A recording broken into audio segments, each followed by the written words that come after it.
Hello साथियों, Sujan academy में आपका एक बार फिर से हार्दिक स्वागत है। और अभी तक हमारा जो टॉपिक चल रहा था पिछले वीडियो तक, वो टॉपिक चल रहा था सेंट्रल फोर्स यानी कि केंद्रीय बल का। ठीक है, और आज उसको हम कंप्लीट कर देंगे टॉपिक को इस वाले वीडियो में। उसकी कुछ चीजें जो रह गई थी वो इसमें देख लेते हैं। कल तक के जो वीडियो था उसमें हमने देखा था कि सेंट्रल फोर्स जो किसे कहते हैं, उसकी कंडीशन क्या होगी, जो कंडीशन थी जो फुलफिल करना चाहिए, अगर वो सेंट्रल फोर्स है तो उसके क्या क्या प्रॉपर्टीज होंगी वो देख लिया था हमने। फिर उसके बाद में उसकी इक्वेशंस क्या बनेगी, एनर्जी कितनी होगी, कौन कौन सी जो फिजिकल क्वांटिटीज होगी वो कंजर्व रहेगी। ठीक है, और देन उसके बाद में हमने देखा था कि एक इक्वेशन ऑफ मोशन हमने बनाई थी उसके लिए, और इक्वेशन ऑफ मोशन जो बनी थी उस पे बेस हमने कुछ न्यूमेरिकल क्वेश्चन देखे थे जो कि आपके आ सकते हैं, है ना। तो यहाँ से क्वेश्चन आपके 100% पढ़ने वाला है, ये गारंटी है ना। ये गारंटी है कि जब भी एग्जाम होता है कोई भी, जिससे बीएससी का जो पोर्शन अगर रहता है तो उसमें से सेंट्रल फोर्स से एक क्वेश्चन पढ़ता ही पड़ता है, और डायरेक्टली फॉर्मूले पढ़ते हैं या फिर जो न्यूमेरिकल मैंने एक जो आपको कराया वैसा कुछ न्यूमेरिकल आता है। ठीक है, इसी के साथ कुछ और फॉर्मूले यहाँ से बनते हैं, उस पर मैं चलता हूँ। ठीक है, तो आज इम्पोर्टेंट ये है सबसे कि हम अभी तक जितने सेंट्रल फोर्स पढ़ते हैं, है ना, जो भी सेंट्रल फोर्स पढ़ते हैं उसमें सबसे इम्पोर्टेंट ये रहता है कि वो सेंट्रल फोर्स सबसे इम्पोर्टेंट रहता है जो क्या हो, डिपेंड करता हो किस पे, 1/r²। ठीक है, किस पे डिपेंड करता हो, 1/r² पे डिपेंड करता हो, या फिर कह सकते हैं इसकी पोटेंशियल एनर्जी जो होती है वो कितनी हो, k/r हो, या मैं इसको ऐसे लिखूं तो ये इस तरह से हो, पोटेंशियल एनर्जी 1/r। अगर फोर्स 1/r² में है, पोटेंशियल कितना होगा 1/r में। तो ये वाला सबसे इम्पोर्टेंट, क्योंकि देखिए चाहे गुलाम फोर्स ले लीजिए चाहे ग्रेविटेशन फील्ड ले लीजिए, दोनों ही केस में क्या बनता है, ये इक्वेशन बनती है। ठीक है, तो इस स्पेशल केस के लिए, क्योंकि देखिए सन अर्थ सिस्टम जो होता है उसमें भी क्या है, सेम फोर्स और सेम पोटेंशियल एनर्जी होती है। तो इस सिस्टम के लिए, है ना, ये जो हमारा सिस्टम है, इस सिस्टम के लिए कैसी इक्वेशन बनती क्या बनती है उसको हम आज देखते हैं ना, क्योंकि इस पर डायरेक्ट क्वेश्चन बनेगा आपका, है ना। इसको क्या बोलते हैं, व्युत्क्रम वर्ग का व्युत्क्रम वर्ग के अधीन गति, है ना। तो अगर हमारा अगला कंडीशन क्या होगा कि जो हमारा फोर्स है वो फोर्स क्या होगा, F जो है वो आ रहा है मेरे पास k/r²। किस पर आ रहा है, k/r² मान लीजिए फोर्स आ रहा है, या फिर मैं कह सकता हूँ कि मेरी जो पोटेंशियल एनर्जी आ रही है वो क्या आ रही है, -1/r। अगर ये मेरी पोटेंशियल, क्योंकि फोर्स अगर होगा तो ये इसकी पोटेंशियल एनर्जी अपने आप ही हो जाएगी। अगर ये वाली मेरी पोटेंशियल एनर्जी है तो इस पोटेंशियल एनर्जी के लिए, है ना, ये अगर मेरी पोटेंशियल एनर्जी है तो इस वाली पोटेंशियल एनर्जी के लिए क्या इक्वेशन बनेगी उसकी मुझे यहाँ पे बात करनी है। ठीक है, तो हमें हमेशा ध्यान क्या रखना है, स्टार्टिंग एनर्जी से करना है। ठीक है, तो टोटल एनर्जी क्या हो जाएगी अगर मैं इस केस के लिए देखूं, तो टोटल एनर्जी जो हो जाएगी, अच्छा इसका टॉपिक का नाम लिखना चाहो तो टॉपिक का नाम लिखना अपन नहीं पढ़ रहे हैं, व्युत्क्रम केंद्रीय बल, है ना, व्युत्क्रम केंद्रीय बल लिख लो। चलो हिंदी में बार बार मैं बोर्ड पे नहीं, मेरा टाइम कम है अपने पास, ये व्युत्क्रम केंद्रीय बल, है ना, और इंग्लिश में इसको कह देंगे अब हम इनवर्स सेंट्रल फोर्स, हाँ, इनवर्स सेंट्रल फोर्स। उस इनवर्स सेंट्रल फोर्स में स्पेशल केस कौन सा है, ये वाला केस हमारे पास। इस तरह से हमने कोई फोर्स को डिफाइन किया है। ठीक है, तो टोटल एनर्जी क्या होगी, टोटल एनर्जी ई जो हो जाएगी वो हो जाएगी 12m/dt², हाफ mv²। ठीक है, प्लस ये क्या होता है j²/2mr²। ठीक है, और यहाँ लिखते हैं अपन प्लस में u। ठीक है, प्लस में क्या लिखते हैं u, तो u dt हमारे पास क्या है, ये तुम यहाँ लिख दूंगा तो क्या बन जाएगा -k/r। अगर ये हमारे पास इक्वेशन बन रही है किसकी, एनर्जी की, एनर्जी कंजर्वेशन के लिए भी, तो अगर ये एनर्जी की इक्वेशन बन रही है तो उसके लिए क्या होगा, तो सबसे पहले मुझे देखना है कि इसका डायग्राम कैसा बनेगा। अगर एनर्जी और डिस्टेंस में मैं डायग्राम बनाता हूँ, या फिर कैसे ग्राफ, सॉरी, जो ग्राफ बनाते हो ग्राफ कैसा हो। ठीक है, तो सबसे पहले मुझे किस पे जाना है, पोटेंशियल एनर्जी, क्योंकि देखो ये जो है जो क्या है कांस्टेंट मान कर सकते हैं। ठीक है, सबसे पहले इंपॉर्टेंट क्या है कि मैंने आपको क्या कहा था कि ये जो एनर्जी है आपकी, तो कांस्टेंट तो नहीं है लेकिन मैं बात बता रहा हूँ कि ये जो एनर्जी है ये सबसे इंपॉर्टेंट रोल करती है, है ना, क्योंकि काइनेटिक एनर्जी का फॉर्मूला फिक्स होता है। ये जो चीजें हैं ये चेंज होती रहती है अपने फोर्स के अकॉर्डिंग। ठीक है, काइनेटिक एनर्जी ऑलवेज क्या रहती है, हाफ mv², और ये कुछ भी हो सकती है अपन जिस फोर्स में है उसके अकॉर्डिंग। ठीक है, तो मेरी जो पोटेंशियल एनर्जी है, इफेक्टिव पोटेंशियल कह सकता हूँ, क्या कह सकता हूँ, इफेक्टिव पोटेंशियल एनर्जी, इसे क्या कह सकता हूँ, इफेक्टिव पोटेंशियल एनर्जी। तो वो इफेक्टिव पोटेंशियल एनर्जी कितनी है, वो है j²/2mr K/R। अब मुझे मान लीजिए इस इफेक्टिव पोटेंशियल एनर्जी जो है इसका ग्राफ बनाना है R के रेस्पेक्ट में, तो कैसा बनेगा, ठीक है, इसको समझना एक बार। तो ये मैं ग्राफ बनाता हूँ,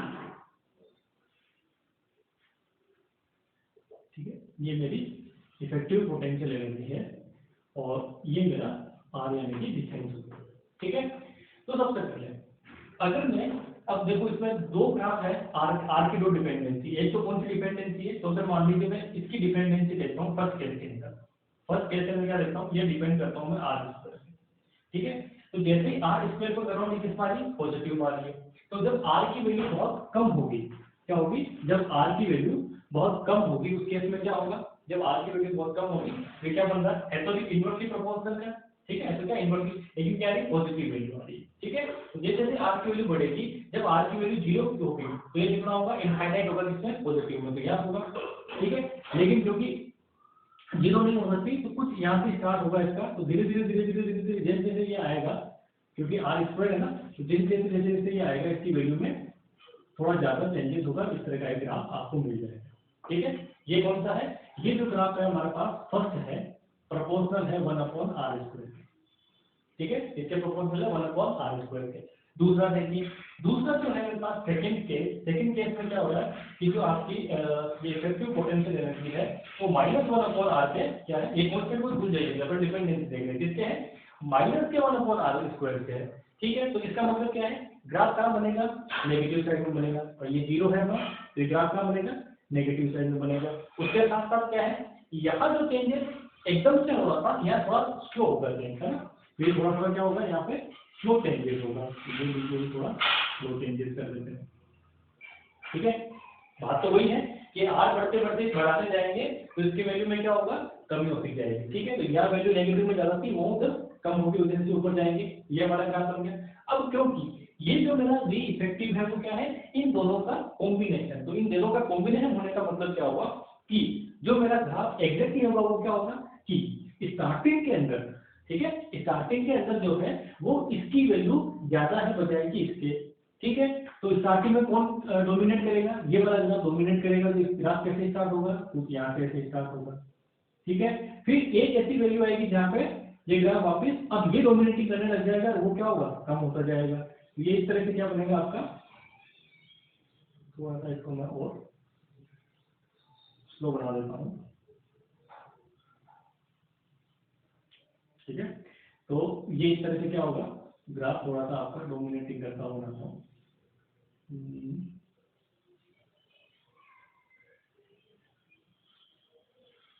ये, ठीक है। तो कुल मिला के क्या होगा, कुल मिला के अगर आप देखते हैं तो ये जो होगा इसका दोनों का मिक्सचर बनेगा, है ना। जब दोनों का मिक्सचर बनाएंगे तो मिक्सचर क्या होगा, ये कौन सा ग्राफ है मेरा, ये है हमारे पास -1/r, किसके प्रोपोर्शनल है, प्रोपोर्शनल है -1/r के, ठीक है। तो ये कौन सा है, ये वाला। अब मेरे पास क्या पोटेंशियल एनर्जी में टोटल वाला कौन सा है, ये दोनों का मिक्सचर, तो इन दोनों का मिक्सचर क्या होगा, तो इस तरह का ग्राफ बनेगा, ठीक है। यहाँ से कोई प्रॉब्लम है क्या, नहीं। तो इसका मतलब क्या है, ये जो ग्राफ है ये कौन सा मेरा थर्ड वाला, ये है प्रोपोर्शनल 1/r² -1/r के, ठीक है। ये दोनों के प्रोपोर्शनल वाला है, वो मेरा मेन जो फाइनल ग्राफ है वो कौन सा है, ये ग्राफ मेरे पास बनता है, ठीक है। तो कहने का मतलब क्या हुआ, जब हम सेंट्रल फोर्स की बात करते हैं और उसमें भी कौन सा विक्रम वर्ग वाले की बात करेंगे जिसमें पोटेंशियल एनर्जी ये हो, उसका कैसा डायग्राम होगा, जो मेरी इफेक्टिव पोटेंशियल एनर्जी है और जो आर है उसका डायग्राम कुछ ऐसा होगा, या फिर अपन कह सकते हैं एनर्जी का जो डायग्राम होगा, इसमें क्या कह सकता हूँ, टोटल एनर्जी भी कह सकता हूँ, ठीक है, ये एनर्जी भी हो सकती है। तो जो एनर्जी का डायग्राम होगा वो कैसा होगा, कुछ इस तरह का एनर्जी का डायग्राम होगा, ठीक है। अब यहाँ पे आप देखिए कि अगर मान लीजिए ये एनर्जी, समझना इस चीज को, यहाँ पे मैं जो चीज समझाना चाह रहा हूँ, अगर एनर्जी मिनिमम है, इस पॉइंट को समझना, अगर एनर्जी क्या है, मिनिमम है, इसका मतलब पार्टिकल कहाँ होगा या पिंड कहाँ होगा, यहाँ पर होगा। तो यहाँ पर होगा तो इसकी जो भी रेडियस होगी, जो भी मान लीजिए क्या है, आर मिनिमम है ना, एनर्जी मिनिमम है तो आर मिनिमम है। ये वाला जो एक आर आपको मिलेगा तो इस वाले पॉइंट के ऊपर क्या होगा, इस वाले पॉइंट पे होगा कौन सा, सर्कुलर मोशन, क्या होगा, सर्कुलर मोशन। अगर मान लीजिए कोई भी पिंड की एनर्जी इतनी है, मिनिमम वाली एनर्जी है, तो वहां पे हमेशा क्या होगा, वो हमेशा पिंड जो है वो वृत्ताकार गति यानी कि सर्कुलर मोशन करेगा। अगर पिंड की एनर्जी कहाँ है, इससे ऊपर है ना, पिंड की एनर्जी क्या है, समझ लीजिए क्या है हीट। अगर ई समझना है तो मिनिमम है तो क्या होगा, सर्कुलर मोशन होगा, यानी पाथ क्या होगा, सर्कुलर मोशन का मतलब पाथ लिख लीजिए ना, सर्कुलर क्या होगा, पाथ होगा। ठीक है, अगर ई की वैल्यू, ये आप देखिए, अगर ई की वैल्यू इस जीरो से कम है ना, जीरो से कम है और इस मिनिमम से ज्यादा है, तो इसका मतलब क्या होगा, इस वाले केस में यानी कि यहाँ होगा तो एक ई के लिए कितनी आर मिलेगी आपको, देखो मान लीजिए ये कोई वैल्यू है ना, ये तो पहली वैल्यू हो गई, फर्स्ट केस ये मैं लिख देता हूँ, फर्स्ट की बजाय एक दो लिख दो, फर्स्ट एक बार मैंने यूज ले लिया, ये तो मेरा पहला, ये पहला। ठीक है, सेकंड में क्या है, सेकंड में मैं ये कह रहा हूँ इससे ऊपर कहीं पे भी चले जाओ, इससे ऊपर आप कहीं पे भी चले जाओ, अगर एनर्जी जो है E, ये लिख लीजिए ऐसे थोड़ा, E बराबर E है ना, इस केस में अगर E जो है वो एनर्जी जो है मिनिमम से तो बड़ी है और जीरो से छोटी है, क्या है, मिनिमम से बड़ी है और जीरो से छोटी है, जीरो कौन सी एनर्जी होती है, ये वाली, जीरो से छोटी, उस केस में क्या होगा, हमेशा दो त्रिज्याएं होंगी, कितनी मिलेंगी कि एक ही ई के लिए, देखिए यहाँ पे और यहाँ पे ई की वैल्यू क्या है, सेम है, ई की वैल्यू सेम है, लेकिन क्या है, आर आपको दो मिलेंगे, कौन सा, इस एक आर यानी कि ये और ये, इन दोनों आर के लिए, इस पॉइंट के लिए और इस पॉइंट के लिए, इन दोनों आर के लिए क्या मिलेगा, देख लीजिए, ये R1 और यहाँ से यहाँ तक ये क्या है, ये मेरी R2 है ना, ये कौन सा है मेरा सेकंड केस। ठीक है, तो सेकंड केस के लिए क्या होगा, एक सेकंड, सेकंड केस के लिए क्या है, एक ही एनर्जी पर दो वैल्यू मिल रही है आपको आर की। ठीक है, तो दो त्रिज्याएं किसकी होती है, किसकी होती है, दो त्रिज्याएं दीर्घवृत्त की, किसकी होती है, दीर्घवृत्त की, जब क्या बोलते हैं इलिप्स। ठीक है, तो ये क्या होगा,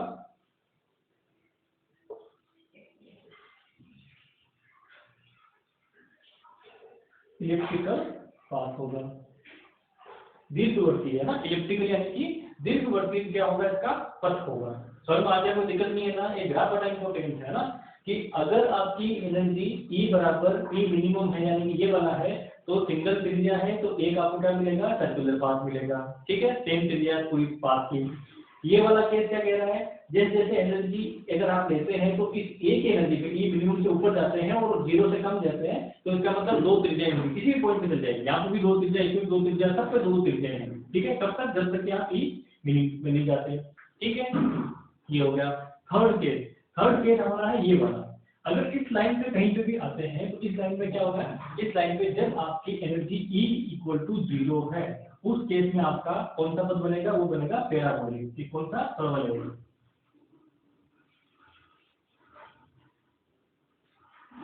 कौन सा बनेगा, पैराबोलिक यानी कि परवलयिक पथ बनेगा। ठीक है, अगला, अगले में क्या हो रहा है, जब इससे ऊपर एनर्जी है आपकी, कौन सी, इससे ऊपर, तो इसका मतलब वो पूरा क्या हो गया, जो है आपका एक तरफ का तो आपको पद मिलेगा, दूसरी तरफ वो क्या करेगा, उसको पार कर जाएगा। ठीक है, तो ऐसा पद कौन सा होगा, ये होगा आपका हाइपरबोलिक। ठीक है, कौन सा पद होगा, हाइपरबोलिक। ठीक है, कब होगा ये, जब आपका E ग्रेटर देन जीरो हो, तो इसका मतलब कौन सा पद होगा, हाइपरबोलिक हो जाएगा।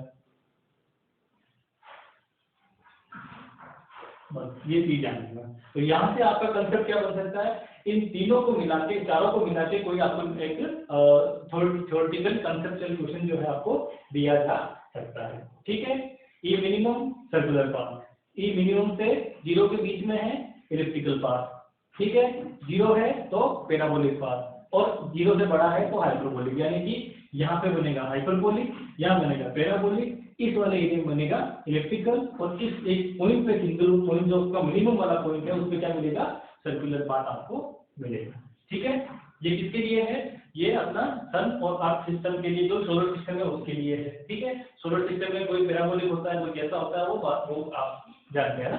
ठीक है, दूसरा क्या है, जो अपने नॉर्मल जो अपन केसेस लेते हैं, यानी कि वो भी उसमें ये चीज बन जाती है। ये क्या है, पथ कैसा होगा वो चीज समझ में आ गई, यहाँ से कैसे मैंने डायग्राम बनाया, सब चीजें हो गई। ठीक है, चलिए नेक्स्ट क्वेश्चन क्या आता है इसके अंदर, नेक्स्ट आता है इसेंट्रिसिटी। एक आपको इसेंट्रिसिटी का जो है ये कई बार पूछा जाता है, मैं उस पर आ जाता हूँ एक बार। ठीक है, ये अगर यही सब कुछ इसी से चलेगा, ये जो एनर्जी की इक्वेशन है सब कुछ इसी से चलेगा। ठीक है, ये आपने उतार दिया होगा,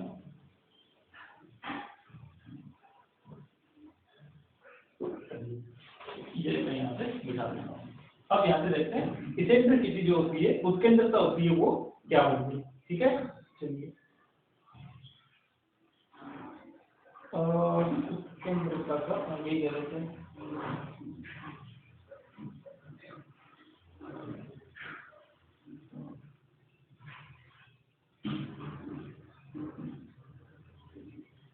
अब उत्केंद्रता के लिए सबसे पहले आपको एक चीज पता होनी चाहिए, वो है कि जब इस इक्वेशन को हम सोल्व करते हैं, इस वाले को, इस इक्वेशन को, तो मुझे थोड़ा सा इसमें क्या है कि न्यूमेरिकल पोर्शन लाना पड़ेगा, ताकि उससे मैं आपको उसके अंदर थोड़ा ले जा सकूं। तो न्यूमेरिकल पोर्शन लाने के लिए मुझे क्या करना है कि कुछ इक्वेशन सोल्व करनी है। मैं मान लीजिए इस इक्वेशन को कन्वर्ट करना चाहता हूँ, इस इक्वेशन को, ठीक है, इसके अंदर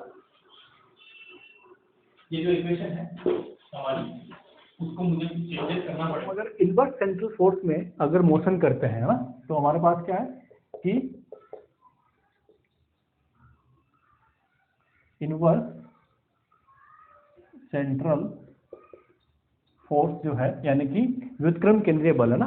तो व्युत्क्रम केंद्रीय बल कौन सा था, अभी हमने आपको थोड़ी देर पहले बताया था। व्युत्क्रम केंद्रीय बल कौन सा था कि जो Fr है, ठीक है, हमारा जो Fr है वो किस पे डिपेंड करे, वो -kr² हो, ठीक है। r के इसकी वो डायरेक्शन हो जाएगी, ठीक है। लेकिन अगर मैग्नीट्यूड की बात करो तो कुछ इस तरह से, और जो अपना पोटेंशियल एनर्जी होगी वो क्या हो जाएगी, -k/r, ठीक है। तो ये क्या है हमारा, ये है व्युत्क्रम केंद्रीय बल, ठीक है। अब मुझे क्या करना है, मुझे ये करना है इसमें कि इसकी इक्वेशन क्या बनेगी उसकी मुझे बात यहाँ पे करनी है, ठीक है। तो इक्वेशन क्या बनेगी, इसका मतलब क्या है कि मुझे इसको सोल्व करना है, ठीक है। तो हमारे पास जो इक्वेशन ऑफ मोशन है वो क्या होती है, वो होती है j² k²/m, ठीक है, d2u/t θ² plus u equal to -f और 1/u, ठीक है। ये इक्वेशन होती है हमारे पास, ठीक है। तो ये हमारी इक्वेशन है, मुझे इस इक्वेशन को सोल्व करना है। क्या करना है, इस इक्वेशन को मुझे सोल्व करना है, ठीक है। तो चलिए सोल्व करते हैं इसको। सॉरी, k नहीं है, u है ना, u², j(u²/m d2u/d θ² plus u equal to -f(1/u), ठीक है। अब मेरे पास क्या है, मुझे इस फोर्स की वैल्यू फाइंड आउट करने के लिए मुझे इस इक्वेशन को पूरा सॉल्व करना पड़ेगा, ठीक है। सॉल्व करने के लिए मैं क्या करता हूँ, फोर्स की मतलब कुल मिला के यहाँ पे मुझे क्या करना है, u जो है, इस u की वैल्यू को यहाँ पे, सॉरी f की जो वैल्यू है उसको यहाँ पे पुट कर देना है, ठीक है। तो f की वैल्यू पुट करेंगे तो इक्वेशन क्या बन जाएगी, j²u²/m, ठीक है, du/d θ² प्लस u, ठीक है। ये इक्वेशन हो गई।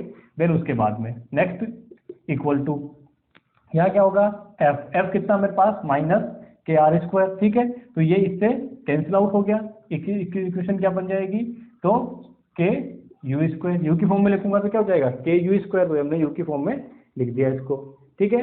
नेक्स्ट इक्वेशन में चलते हैं। तो नेक्स्ट क्या हो गया हमारे पास कि माइनस माइनस तो प्लस में, u² से ये u² कैंसिल, बाकी सबको उधर ले जाओ तो इक्वेशन क्या बन जाएगी, d2u/d θ² plus u equal to, ठीक है।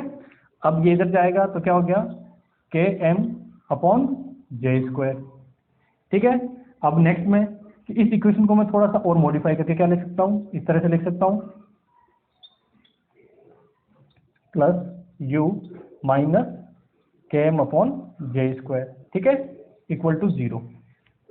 अब मैं क्या करता हूँ, यहाँ एक सब्स्टिट्यूशन करता हूँ। क्या सब्स्टिट्यूशन करता हूँ कि जो मेरे पास u माइनस km/j² है, इसको मैं एक नया वेरिएबल दे देता हूँ, और वो क्या है, साई, ठीक है।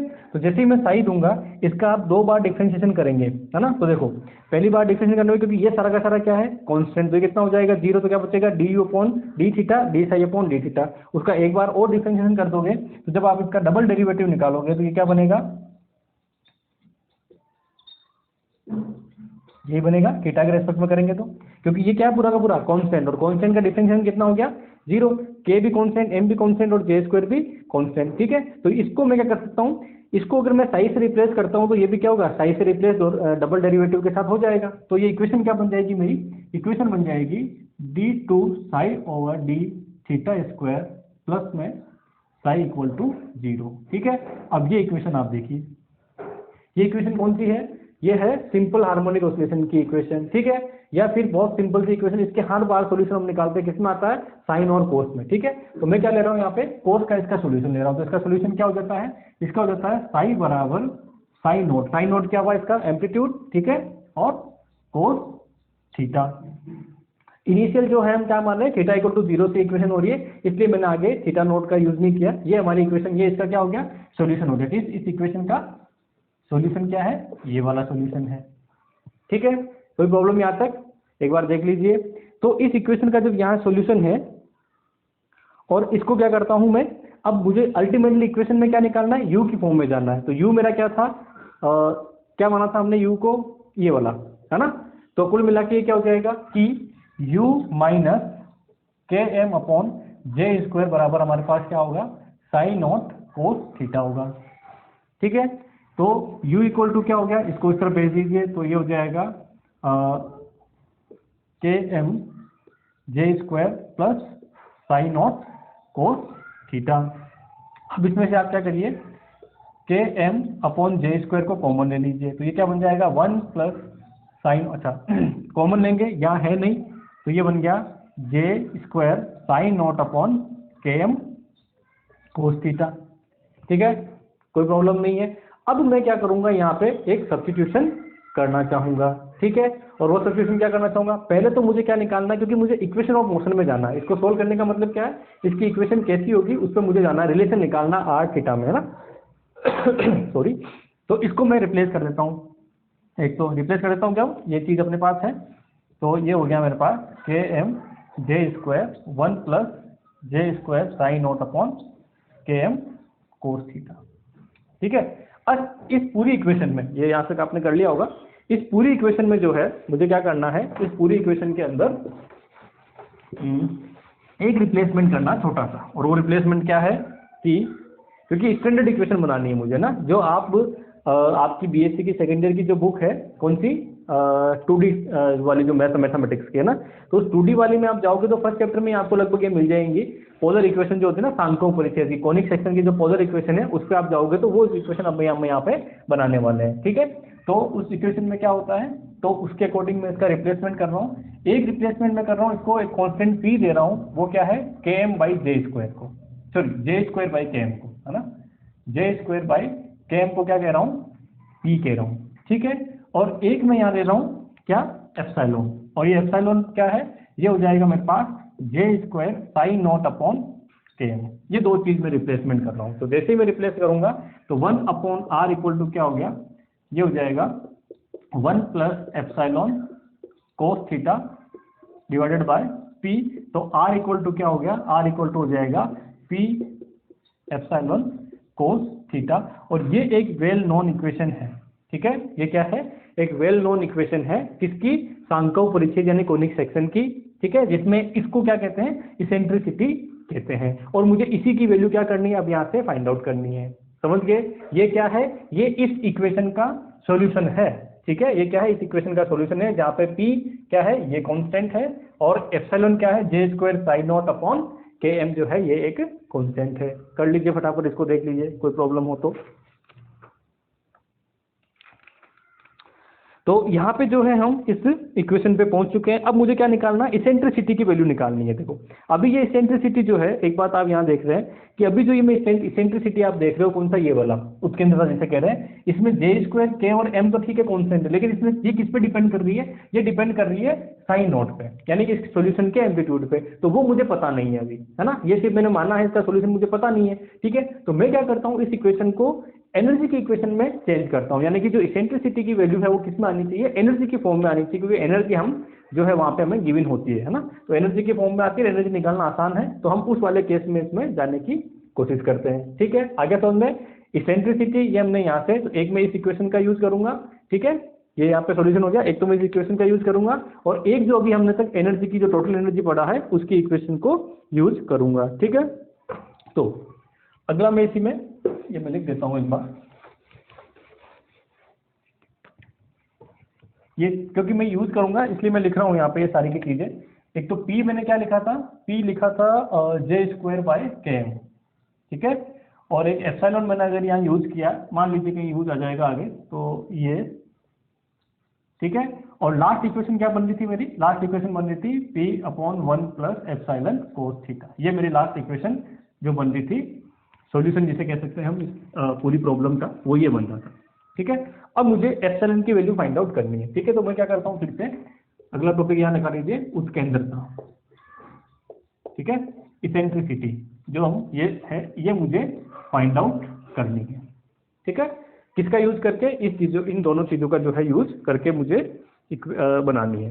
तो सबसे पहले मुझे क्या करना है, सबसे पहले जो है मुझे जो टोटल एनर्जी है उस एनर्जी वाली फॉर्म पे जाना है, क्योंकि भाई मैंने क्या कहा था, एनर्जी फाइंड आउट करना बड़ा आसान है ना। एनर्जी से कोई चीज फाइंड आउट करना आसान है, तो मुझे उसके अंदर वाली जो इक्वेशन है इसको किसमें बदलना है, एनर्जी की फॉर्म में बदलना है। तो लिख लेते हैं सबसे पहले एनर्जी। तो एनर्जी क्या होती है, टोटल एनर्जी क्या होती है किसी भी केंद्रीय बल के लिए, जो अगर पिंड गति कर रहा है उसके लिए, तो टोटल एनर्जी होती है E, वो होती है हमारे पास half m dr/dt whole square plus j²/2mr², ठीक है। और हमारे पास U कितना है, -k/r, पोटेंशियल कितनी है, -k/r, तो ये हो गया -k/r, ठीक है। आ गया। अब मैं क्या कहना चाह रहा हूं, मुझे निकालना है कि अगर R मेरा मिनिमम हो, क्या हो, R अगर मेरा मिनिमम हो उस केस के अंदर, यानी कि जब थीटा मिनिमम मैक्सिमम होगा तो R क्या होगा, मिनिमम होगा, ठीक है। तो मैं क्या करता हूं कि यदि इफ R = R मिनिमम, ठीक है, R = R मिनिमम है। जब R = R मिनिमम है, इसका मतलब जब भी हम किसी भी फंक्शन का मिनिमा या मैक्सिमा निकालते हैं तो उसका पहला डेरिवेटिव किसके बराबर होना चाहिए, अगर R = R मिनिमम है, इसका मतलब इसका फर्स्ट डेरिवेटिव जो भी होगा वो किसके बराबर होगा, 0 के बराबर होगा, ठीक है, क्योंकि R की वैल्यू क्या है, मिनिमम है, ठीक है। R मिनिमम के लिए ये कंडीशन फॉलो करती है। जब अपन मैक्सिमम मिनिमा निकालते हैं फिजिक्स के इसमें मैथमेटिक्स के अंदर किसी भी फंक्शन का, तो क्या करते हैं, पहले डेरिवेटिव को 0 के बराबर रखते हैं, फिर दूसरे डेरिवेटिव पे जाते हैं। तो इसका मतलब क्या है, पहला डेरिवेटिव किसके बराबर होगा, 0 पे, तो 0 का बराबर होगा, तो इसका मतलब जो हमारी E निकलेगी एनर्जी, वो एनर्जी कितनी हो जाएगी, वो एनर्जी हमारे पास हो जाएगी J²/2mr मिनिमम का स्क्वायर माइनस k/r मिनिमम, ठीक है। हो गया सॉल्यूशन, कोई प्रॉब्लम नहीं है। नेक्स्ट देखना है, नेक्स्ट क्या करना है। अब एक इक्वेशन तो आपके पास ये है जहां से आपने R मिनिमम को लिया है, एक इक्वेशन आपके पास वो है ये वाली, है ना। उस इक्वेशन को भी मुझे यूज करना, तो ये इसको इक्वेशन नंबर 1 दे देता हूँ, ठीक है। हालांकि मैंने अभी तक इक्वेशन यूज नहीं किए, मैंने डायरेक्ट नंबर नहीं दिए, फिर भी मान लीजिए इसको इक्वेशन नंबर 1 दे दिया। उस इक्वेशन में मुझे क्या निकालना है, R मिनिमम।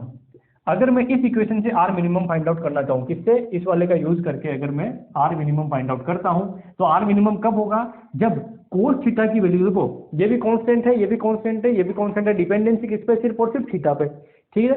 अब R को मिनिमम करना, थीटा क्या होना चाहिए, नीचे की चीज जो है आपके डिवाइड में है वो क्या होना चाहिए, मैक्सिमम। मैक्सिमम कब होगी, जब कोस थीटा कितना हो, 0 डिग्री, ठीक है। कोस मैक्सिमम कितना हो सकता है, ये चीज यहाँ से आ जाइए इस वाले इक्वेशन में, कि R बराबर क्या है, P1 + एप्सिलॉन कोस थीटा, ठीक है। अब R को अगर आपको मिनिमम करना है इस इक्वेशन के अंदर, ठीक है, इस इक्वेशन में R क्या करना है, मिनिमम, तो उस केस में क्या होगा, थीटा जो होगा कोस थीटा वो क्या होना चाहिए, मैक्सिमम, और वो कितना होता है, 1 के बराबर, ठीक है। तो यहां से जो मेरा R मिनिमम निकलेगा वो कितना निकलेगा, P/1 + एप्सिलॉन, इक्वेशन नंबर 2। अब इन दोनों इक्वेशन से आप क्या करिए, सॉल्यूशन करिए कि ये R मिनिमम है वो यहाँ रख दीजिए, ठीक है। तो टोटल मिला के जो मेरा E निकलेगा, अब मैं उसको मिटा रहा हूँ ना, उसका मुझे यूज नहीं करना है, सिर्फ P चाहिए मुझे, तो P का यूज मैं आगे करूंगा। मैं लिख देता हूँ इधर, P क्या है मेरा, P है J²/mk, यही था ना, कंफर्म कर लेते हैं, नहीं तो फिर बार बार इसमें गलती होने के चांसेस रहेंगे। काम आना है J²/mk, ठीक है। P क्या है, J²/mk, अभी जैसे हमने लिखा था वहां से। अब यहाँ से इस इक्वेशन को मैं सोल्व करता हूँ, तो मेरी E जो मिलता है मुझे वो मिल जाएगा J²/2m, अब क्या है, R², है ना।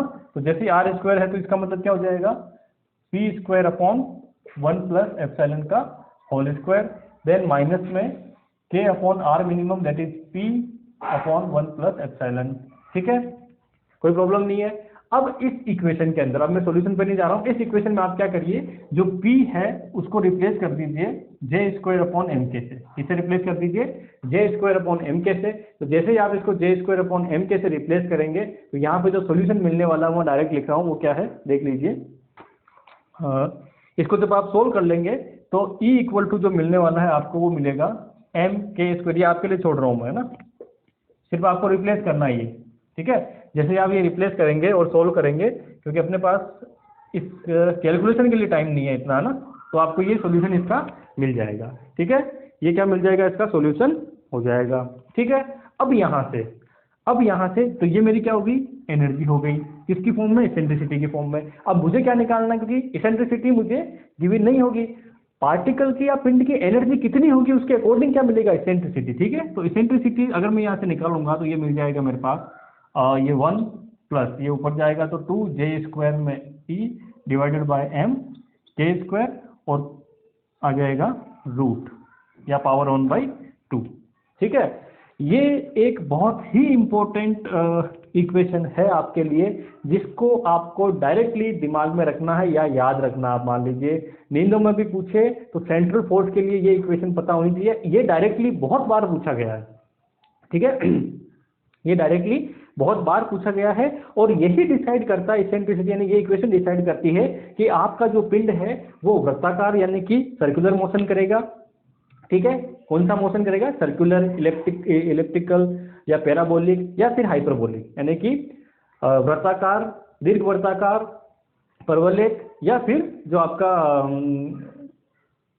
हाइपरबोलिक वाला जो है उसमें से कौन सा ये मोशन करेगा, वो किस पे डिपेंड करता है, इसेंट्रिसिटी की वैल्यू पर निर्भर करता है। तो अब हम क्या देखेंगे कि इस फॉर्मूले के अकॉर्डिंग इसेंट्रिसिटी की वैल्यू क्या क्या होती है, जिसके लिए कौन सा पथ होगा, वो हम उसकी बात करेंगे। ठीक है, तो यहाँ तक मेरे ख्याल से कोई प्रॉब्लम नहीं होगी किसी को भी।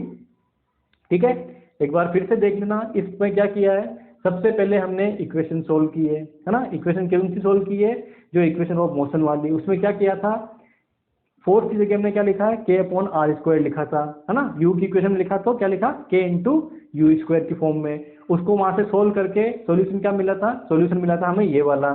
ठीक है, ये हमें क्या मिला था, सॉल्यूशन मिला था। अब मुझे क्या करना है, उसके अंदर था इसेंट्रिसिटी फाइंड आउट करनी है। तो हमने फाइंड आउट करने के लिए एनर्जी का, क्योंकि एनर्जी इंक्लूड करनी है, तो एनर्जी कौन सी होती है, ये वाली एनर्जी है।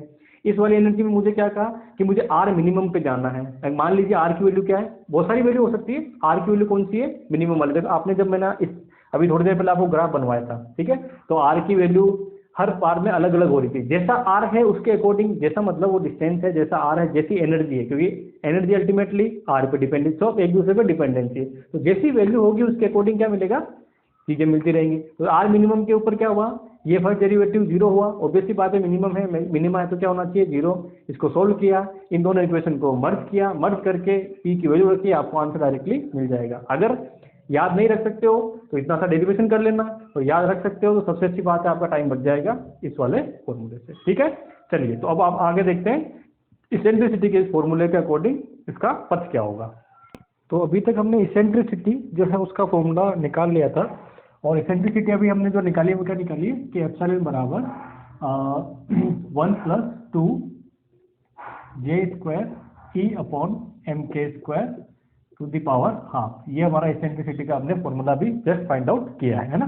अब जैसे E की डिपेंडेंसी थी, यानी E की जो वैल्यू थी, नेगेटिव, पॉजिटिव, 0 या सॉरी मिनिमम, ठीक है, उसके अकॉर्डिंग उसका क्या बन रहा था, पथ बन रहा था ना। वैसे ही पथ जो है वो इसेंट्रिसिटी पे भी निर्भर करेगा।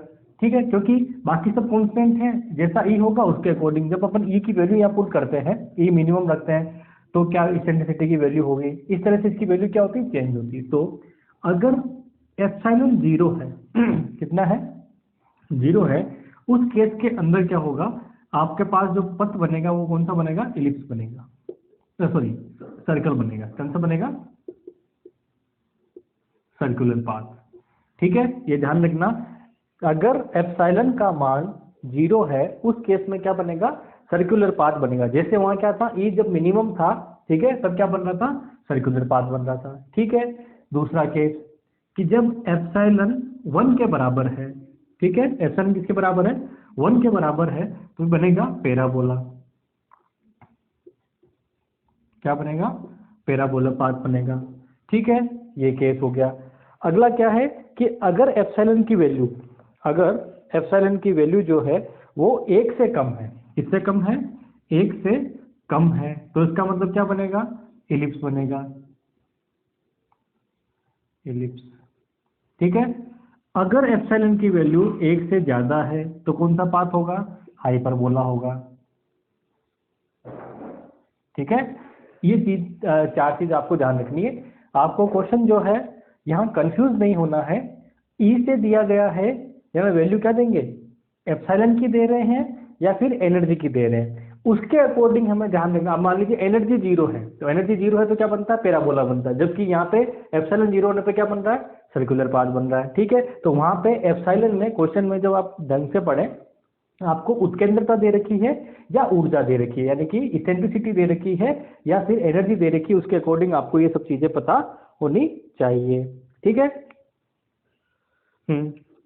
तो ये सारे के सारे जो केस है वो यहाँ पे कंप्लीट हो जाते हैं। ठीक है, इसमें से ये जो इलिप्स वाला सर्कल और इलिप्स वाला जो केस है, जहाँ उत्केंद्रता जीरो और ये होती है नेगेटिव में होती है, ये दोनों जो केस है, दोनों केस के लिए मैं आपको वेलोसिटी और कुछ थोड़ी बहुत चीजें हैं वो निकालना सिखाऊंगा, मतलब वो आती है डायरेक्टली, कई बार पूछ लेते हैं, तो उसके ऊपर हम चलते हैं ना। तो उससे पहले उससे पहले दो तीन चीजें और है, छोटे छोटे फॉर्मूले, वो मैं बता देता हूँ। अगर मान लीजिए हाइपरबोला या ये सबसे इक्वेशन अगर बनती है, तो उस केस में क्या होता है, उसकी सेमी मेजर एक्सिस और सेमी माइनर एक्सिस होती है। क्या होती है, यानी कि अर्ध दीर्घ अक्ष और अर्ध लघु अक्ष, है ना। क्या होती है, अर्ध दीर्घ और अर्ध लघु अक्ष। अगर हिंदी में लिखूं तो अर्ध दीर्घ अक्ष और अर्ध लघु अक्ष। हिंदी में कहेंगे, इंग्लिश में कहेंगे तो क्या हो जाएगा, इंग्लिश में कहेंगे तो ये बन जाएगा हमारे एप्सिलॉन की फॉर्म में बनेगा ये, है ना। चलो बाद में बात करता हूँ इसकी। तो अर्ध दीर्घ अक्ष और अर्ध लघु अक्ष जो होती है, उसकी हमारे पास इक्वेशन बनती है। उसके अकॉर्डिंग मैं बताता हूँ इसके अंदर कि आर मैक्सिमम और आर मिनिमम क्या हो सकती है ना। आर मैक्सिमम और आर मिनिमम की वैल्यू क्या हो सकती है, उसकी हम बात करते हैं। तो आर जो आपका मैक्सिमम होता है, वो आर मैक्सिमम हो सकता है A1 प्लस एप्सिलॉन, ठीक है। और आर जो मिनिमम हो सकता है वो क्या हो सकता है, A1 माइनस एप्सिलॉन नोट, ठीक है। एप्सिलॉन नोट नहीं, सॉरी, एप्सिलॉन से नोट किया गया। तो ये आपकी क्या हो सकती है, वैल्यू हो सकती है। और यहाँ पे जो A होगा वो A क्या होता है, वो होता है P/1 माइनस एप्सिलॉन का स्क्वायर, P/1 माइनस एप्सिलॉन का स्क्वायर। ये क्या होती है, A की वैल्यू होती है जहाँ पे। तो ये हो गया आर मैक्सिमम और मिनिमम। और जब आप इसको आगे सोल्व करते हैं तो यहाँ से जो आपको एप्सिलॉन मिलता है वो मिलता है r maximum minus r minimum divided by r max plus r mini, ठीक है। एक बार इसको देख लीजिए, तो ये आपकी क्या बनेगी, इक्वेशन बनेगी।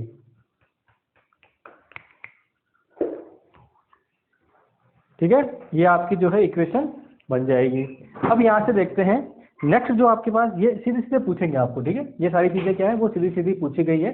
और नेक्स्ट जो इक्वेशन आती है वो आती है कि अगर मान लीजिए कि और कुछ है क्या इसके अंदर, वैसे हाँ और कुछ नहीं है, बाकी नॉर्मल एसेंट्रिसिटी को एक इसी एग्जांपल से, ये वैसे क्वेश्चन पूछे नहीं गए आज तक, है ना। ये वाला जो क्वेश्चन है वो कोई पूछता नहीं है नॉर्मली।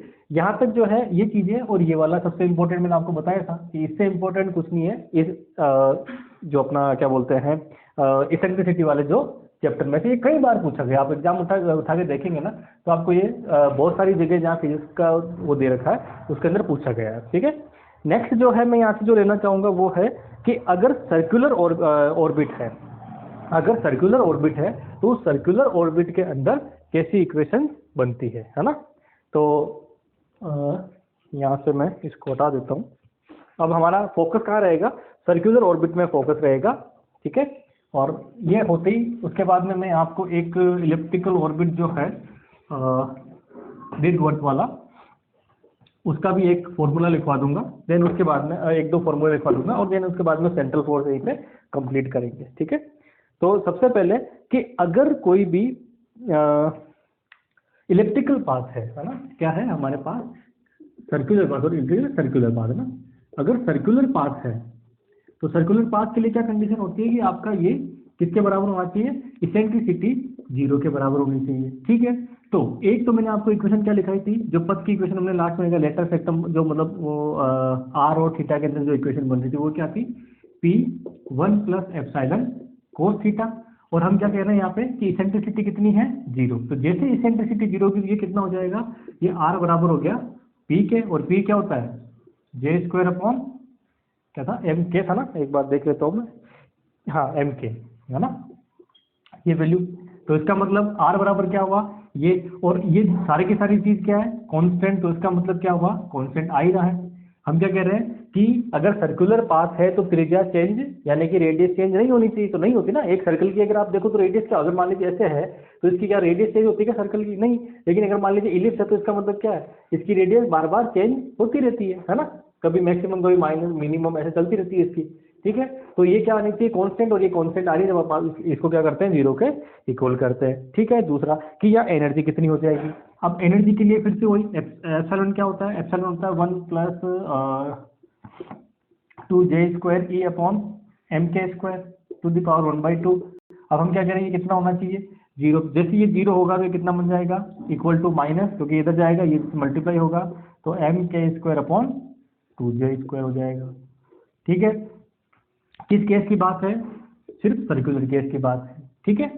ये किस केस की बात है, ये सारे केस की बात है। फिर इसमें एप्सिलॉन बराबर जीरो रखा तो कौन सा केस हो गया, ये वाला केस हो गया। इसके लिए हमने क्या निकाल ली, एनर्जी फाइंड आउट कर ली, ठीक है। नेक्स्ट क्या हो जाएगा, नेक्स्ट हो जाएगा कि हम क्या जानते हैं यहाँ से, ये देखिए, हाँ ये वाला, कि आर बराबर क्या है, आर बराबर J² अपॉन MK है, ठीक है।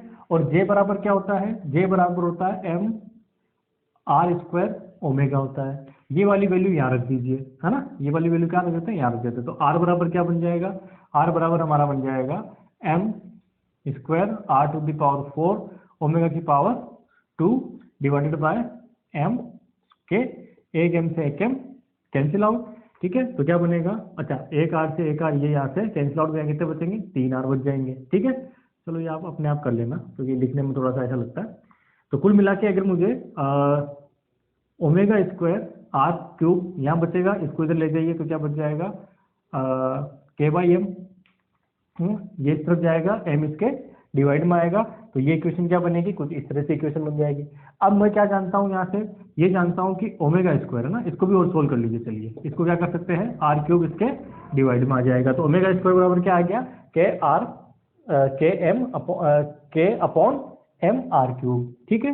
अब यहाँ से कि मुझे क्या निकालना है, टाइम पीरियड निकालना है। क्या निकालना है, टाइम पीरियड। ये हम किसके लिए कर रहे हैं, सारा सर्कुलर पाथ के लिए कर रहे हैं, अभी इसी इक्वेशन को सोल्व करें। टाइम पीरियड क्या होता है, टी बराबर क्या हो जाता है, 2 पाई अपॉन ओमेगा, ठीक है। तो इसका स्क्वायर कर लीजिए, तो स्क्वायर करेंगे तो क्या हो जाएगा, 4 पाई² अपॉन ओमेगा², रख दीजिए ओमेगा² की वैल्यू, तो 4 ये सॉरी पाई², ये वैल्यू यहाँ रखेंगे तो m ऊपर जाएगा और ये r भी ऊपर जाएगा, तो m ऊपर चला गया, ठीक है, डिवाइडेड बाय k, और ये R³, ये सारा का सारा क्या है, कांस्टेंट, तो t is directly proportional to, ये किसका नियम है, केपलर का नियम।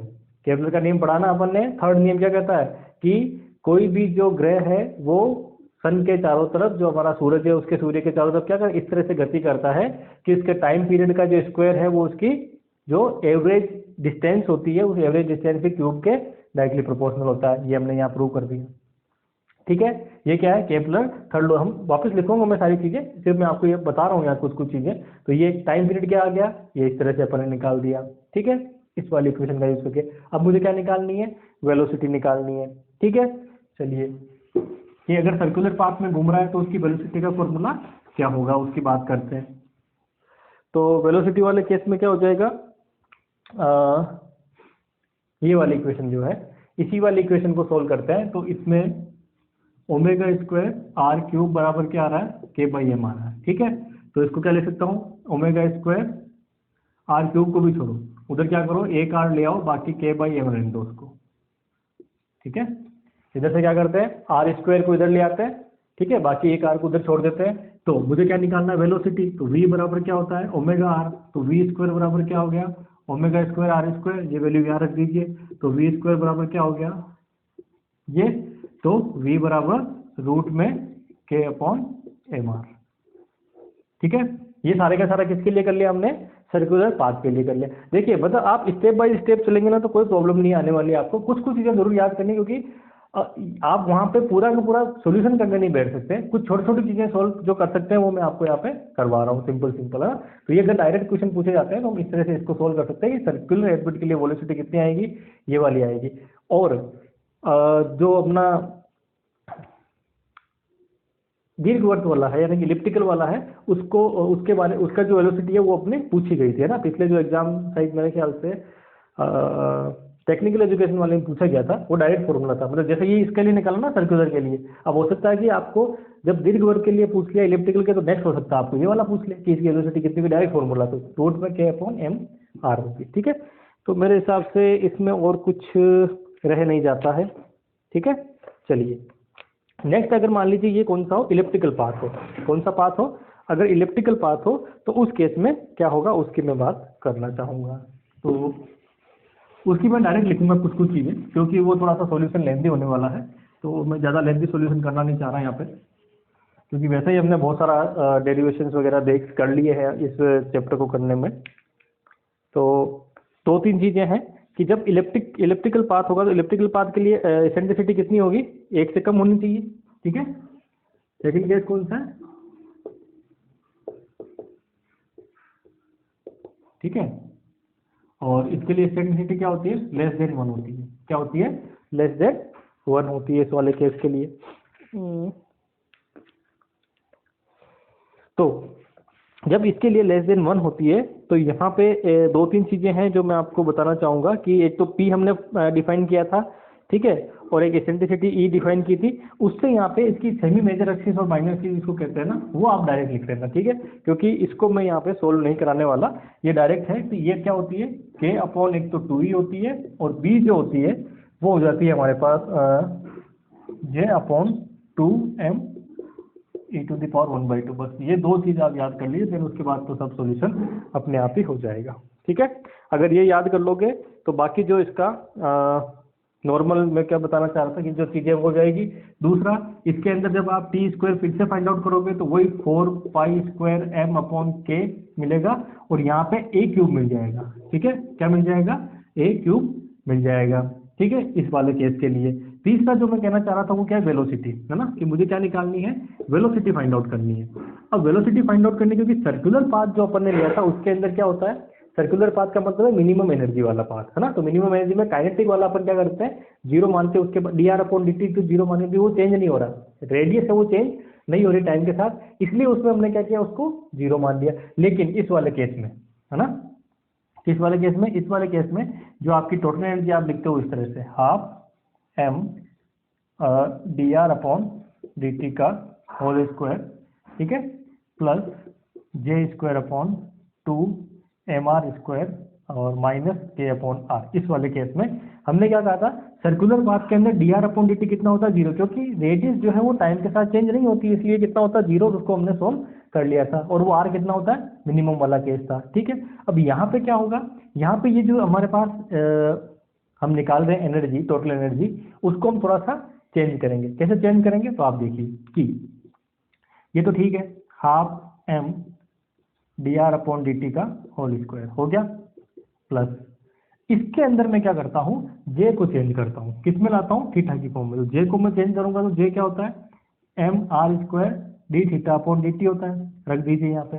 जैसे आप यहाँ पे ये रखेंगे तो ये 2mr² तो बाहर आ गया, यहाँ से ये बनेगा m² r⁴ dθ/dt square minus kr, ठीक है। नेक्स्ट E इक्वल टू क्या हो गया, 12m dr/dt का होल स्क्वायर, प्लस यहाँ से फिर से हाफ, 1m से 1m कैंसिल, तो 1m r² dθ/dt का होल स्क्वायर माइनस kr, ठीक है। तो यहाँ से अगर मैं देखना चाहूँ टोटल मिला के, तो 12m ये बाहर आ गया, है ना, तो E बराबर क्या बना, 12m dr/dt का स्क्वायर प्लस r² dθ/dt का स्क्वायर माइनस का kr, ठीक है। अब कुछ इक्वेशन समझ में आ रहा है।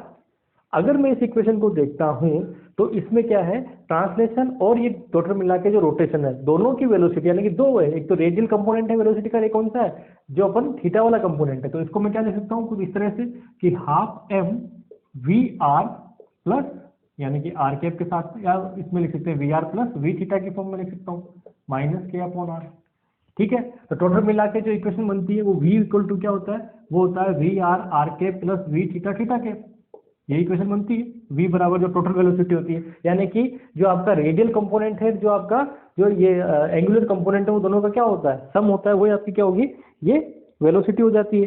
ठीक है, टू द पावर हाफ, इसकी पावर क्या होती है।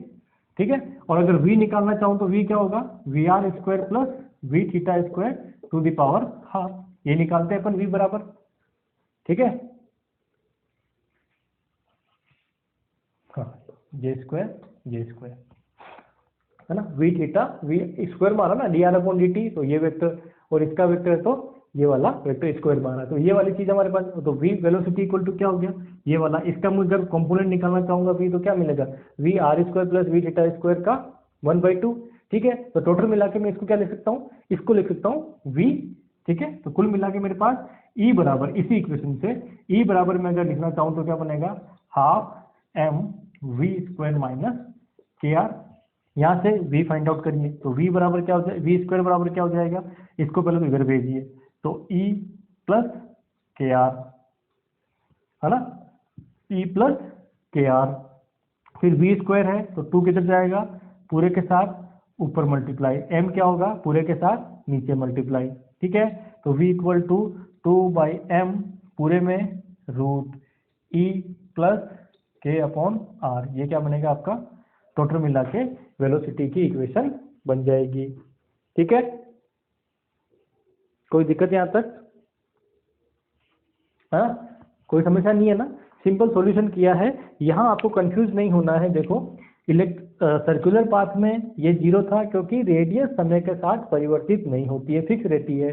ये समय के साथ परिवर्तित होती है, तो हमने इसको आगे सोल्व किया, इसको थीटा की फॉर्म में कन्वर्ट किया, तो ये जो टोटल वेलोसिटी आ रही है वो वेलोसिटी क्या आ रही है, क्योंकि देखो जब वो घूमेगा तो उसकी वेलोसिटी चेंज होती है टाइम के साथ साथ। ठीक है, क्योंकि थीटा और इस आर पे डिपेंड नहीं टाइम पे। ठीक है, तो उसके बाद में क्या है कि ये वेलोसिटी टोटल मिला के वेलोसिटी क्या बना दी हमने, ये वाली जो जिसमें 2 कंपोनेंट है उसके, रेडियल और जो हमारा ट्रांसवर्स कंपोनेंट कह सकते हैं। ठीक है, इन दोनों कंपोनेंट को हमने जोड़ने की टोटल वेलोसिटी क्या हुई हमारी, ये तो इक्वेशन किस में कन्वर्ट होगी, इस वाली में कन्वर्ट होगी। यहाँ से हमने वेलोसिटी फाइंड आउट कर ली, वेलोसिटी कितनी आएगी, ये वाला जो फॉर्मूला है v इक्वल टू रूट में 2/m e प्लस के अपॉन आर, ये डायरेक्टली आपके जो है वो उसमें पूछा गया था। ठीक है, अच्छा ये इसमें और चेंजेस होगा, एक सेकंड और, है ना। तो e की वैल्यू हमारे पास क्या होती है, यहाँ से देखिए, जो e की वैल्यू वो क्या है, k/2 है ना। यहाँ से अगर मैं निकालना चाहूँ तो e बराबर क्या है, अगर मुझे a में बदलना है तो e बराबर हो जाएगा k/2 है। तो इसको मैं आगे और सोल्व कर दूंगा, तो e की वैल्यू यहाँ रख दीजिए, तो v बराबर 2/m ये रूट में, और e की जगह आप रख दीजिए k/2 प्लस k/r, बस ये इक्वेशन। फिर के आगे क्या कर सकते हैं, कॉमन ले सकते हैं, तो ये के भी क्या आ गया कॉमन, ये आ गया अपॉन में 1/2 प्लस 1/r, जो टोटल मिला के जो इक्वेशन मिलेगी वो ये वाली इसमें इक्वेशन मिल जाती है। ठीक है,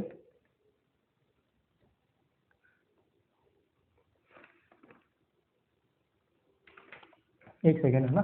ई क्या होती है नेगेटिव, तो ये माइनस में, सॉरी एक थोड़ी सी ध्यान रखना, यहाँ जो है ना एक माइनस साइन आई होगी, एनर्जी क्या होती है नेगेटिव में, तो यहाँ पे भी एक माइनस रहेगा, और उसकी वजह से जो है ये जो इक्वेशन में यहाँ लिखूंगा वो होगा 1/r माइनस 1 माइनस में आएगा, प्लस की जगह किस में आएगा, माइनस में। उसका रीजन क्या है, क्योंकि एनर्जी क्या रहती है इसके लिए, नेगेटिव में एनर्जी रहती है। तो इस वाले केस के अंदर जब ई ले रहे हैं हम इसको, ये फॉर्म इस तरह से रहेगी, क्योंकि यहाँ जब, क्योंकि ये क्या है डिस्टेंस है ना, ये क्या है डिस्टेंस, डिस्टेंस किसमें आनी चाहिए, पॉजिटिव में। ये क्या है कांस्टेंट, कांस्टेंट किसमें रहेगा, पॉजिटिव में, तो भी पॉजिटिव में। तो यहाँ अपन नेगेटिव में रख रहे हैं, तो नेगेटिव नेगेटिव किसमें आएगा, पॉजिटिव में, तब जाके इक्वेशन पूरी किसमें बनेगी, पॉजिटिव में। ये शायद किताब में भी नहीं है नेगेटिव लिखा हुआ, लेकिन ये नेगेटिव में होगा। ठीक है, तो जैसे ये नेगेटिव में होगा तो ये इक्वेशन ऐसे बनेगी, इसकी वैल्यू हम यहाँ रख देंगे ई की जगह।